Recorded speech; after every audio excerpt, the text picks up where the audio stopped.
ना डरते हैं ना कोई हमें दे सकता है हुक्म, ईरान ने डोनाल्ड ट्रंप को फिर दिखाया ठेंगा। अमेरिका और ईरान के बीच युद्ध का खतरा फिलहाल टला नहीं है और देशों के बीच बातचीत शुरू होने के बावजूद तनाव बढ़ता ही जा रहा है। इस बीच रविवार को ईरान ने अमेरिकी राष्ट्रपति डोनाल्ड ट्रंप को अपना इरादा साफ बता दिया है। ईरान ने क्षेत्र में बढ़ते अमेरिकी सैन्य हमले के खतरे और नए प्रतिबंधों के बावजूद कहा है कि अपने यूरेनियम संवर्धन कार्यक्रम को नहीं छोड़ेगा। ईरान ने यह भी कहा है कि वह दबाव में झुकने वालों में से नहीं है और कोई भी दूसरा ईरान पर हुक्म नहीं चला सकता। रविवार को तेहरान में एक सार्वजनिक मंच पर बोलते हुए ईरानी विदेश मंत्री अब्बास अराघची ने कहा कि तेहरान किसी से भी डरकर अपनी परमाणु नीति नहीं बदलेगा।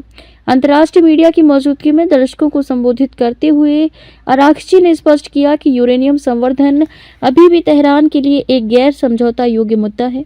उन्होंने कहा, हम संवर्धन पर इतना जोर क्यों देते हैं और इसे छोड़ने से इनकार क्यों करते हैं। भले ही हम पर युद्ध थोप दिया जाए, क्योंकि किसी को भी हम पर हुक्म चलाने का अधिकार नहीं है। ईरानी विदेश मंत्री ने क्षेत्र में अमेरिकी सैन्य तैनाती को दबाव की खराब रणनीति बताया।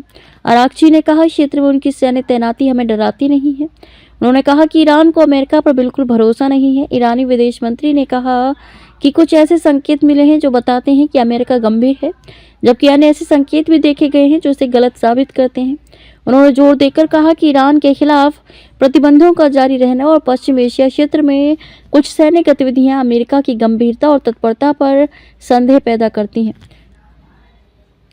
अराघची ने कहा कि ईरान सभी संकेतों की एक साथ निगरानी और मूल्यांकन करेगा।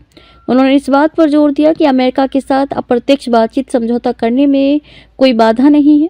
हालांकि उन्होंने ये भी कहा कि बातचीत की विषय वस्तु से संबंधित मुद्दे जैसे अमेरिका की अत्यधिक और अवास्तविक मांगे और अनुचित दावे ही असली बाधा है। उन्होंने कहा, अगर अमेरिका का दृष्टिकोण सम्मानजनक, निष्पक्ष और आपसी हितों की रक्षा पर आधारित है तो ही समझौता करना संभव होगा।